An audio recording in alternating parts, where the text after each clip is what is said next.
My 5-year-old daughter came home from school, knelt in front of me, and begged me not to send her back to kindergarten, saying she didn't want to go anymore. I asked her why, but she just cried and shook her head, too scared to speak. Sensing something was wrong, I lifted her shirt and found her arms and body covered in tiny puncture marks. Shaking with anger, I snapped a photo and posted it in the kindergarten parents chat group, demanding, "Who did this?" Someone named Luna arrogantly replied, "I told my son to do it." She then sent 2 more pictures. One was a wedding photo of her and my husband. The other was a picture of me, my daughter, and my husband. "You homewrecker.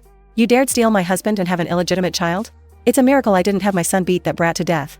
The parent group exploded, filled with insults directed at me and my daughter. Even the teacher tagged Luna, saying, "Mason did well today. I'll make sure to give him a gold star tomorrow." Luna sent a smug emoji and taunted me directly, "If you're mad about it, come find me. My son and I are still at the kindergarten." On the way to the kindergarten with my daughter, I sent my company's legal team a message, "Prepare a divorce agreement per the prenup. I want David out with nothing." Also, my daughter was assaulted at the kindergarten. Bring a team over immediately. I want them to pay dearly. How dare a freeloader like David keep a mistress and a child on the side? When I arrived at the kindergarten with my daughter, the first person I saw was Luna standing outside. She was surrounded by other parents from the class. "Luna, you're so low-key. If it weren't for all this, we wouldn't have known your husband is the CEO of Martin Group." "Exactly. No wonder I thought you had such a refined aura the moment I saw you. It's that high-class grace that comes with wealth. We're all here to support you today. We're proper mothers, and we can't let a low-class homewrecker push you around." Right. What good could come from a homewrecker's daughter? Mason is truly the heir of Martin Group. He's already standing up for the people at such a young age. Even the teacher humbled herself, fawning over Luna. "Luna, let me know Mason's favorite foods, and we'll adjust the kindergarten menu to suit his taste from now on." Luna basked in the praise. David had freeloaded off my family for years, doing nothing. To give him some responsibility, I handed him control of the smallest branch of Martin Group. I never expected this would become Luna's source of pride and admiration.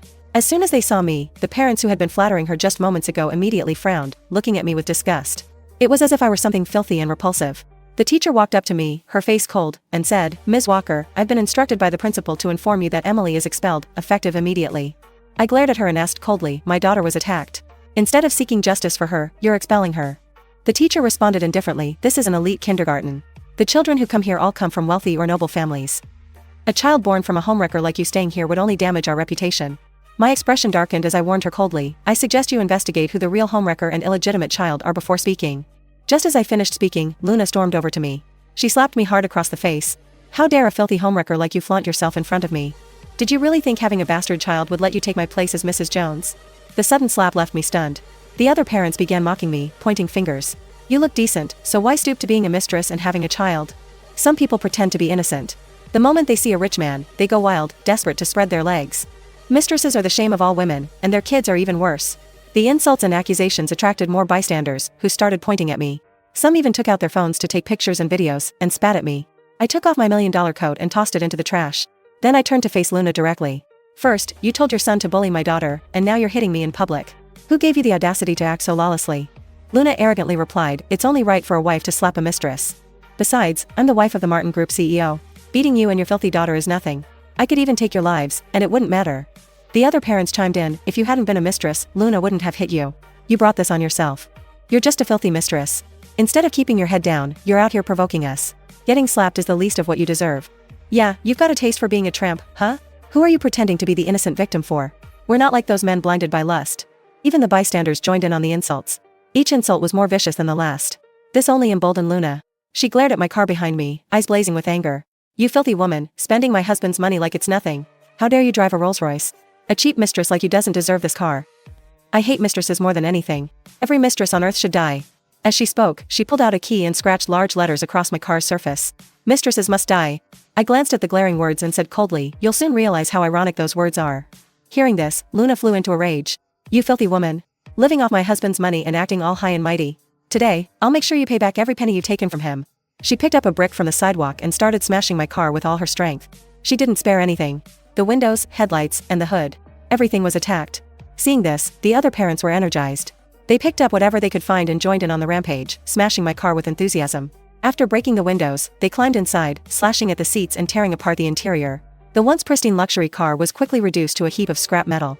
At that moment, one of the women broke open the trunk and gasped, "Look. There's a bunch of expensive stuff hidden in here." Luna approached, casually pulling out a painting, sneering, "A woman who makes her living selling herself is collecting art? Trying to act all cultured? It's an insult for trash like you to own something like this. Someone like you only deserves trash." With that, she tore the painting to shreds right in front of me. After ripping it apart, she threw it to the ground and stomped on it. One of the bystanders, who seemed knowledgeable about art, took a closer look and exclaimed, "This looks like an authentic piece by James. I heard it starts at 300 million at auction." Luna proudly said, "So what if it's worth 300 million? It's all my husband's money anyway. My husband's money is my money. If I want to destroy my own stuff, what's the problem?" Her words left me speechless with anger. Let's not even mention that David was a penniless live-in husband. Even when I let him manage Martin Group, he lost nearly half of the company's value due to his incompetence. If he weren't my husband, I would have fired him long ago. But Luna and these other parents actually see him as some impressive CEO. Every single one of them looks up to him with admiration. Led by Luna, the other parents followed suit, tearing up my paintings. They all started ripping and smashing the collectibles I had in my trunk. I bought these items at a high price from an auction today. Before I could even place them, they were destroyed. Watching these out-of-control lunatics, I calmly pulled out my phone. "Why aren't you here yet? You need to be in front of me within 5 minutes."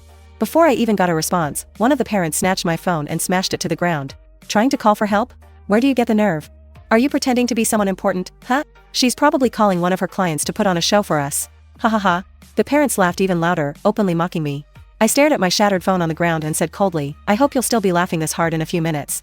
Then I turned to the teacher and asked, "You knew my daughter was being bullied at school, didn't you?" The teacher glared at me with disdain. "So what if I did? A bastard daughter of a worthless mistress is nothing but trash. Mason was just taking out the trash. What's the issue?"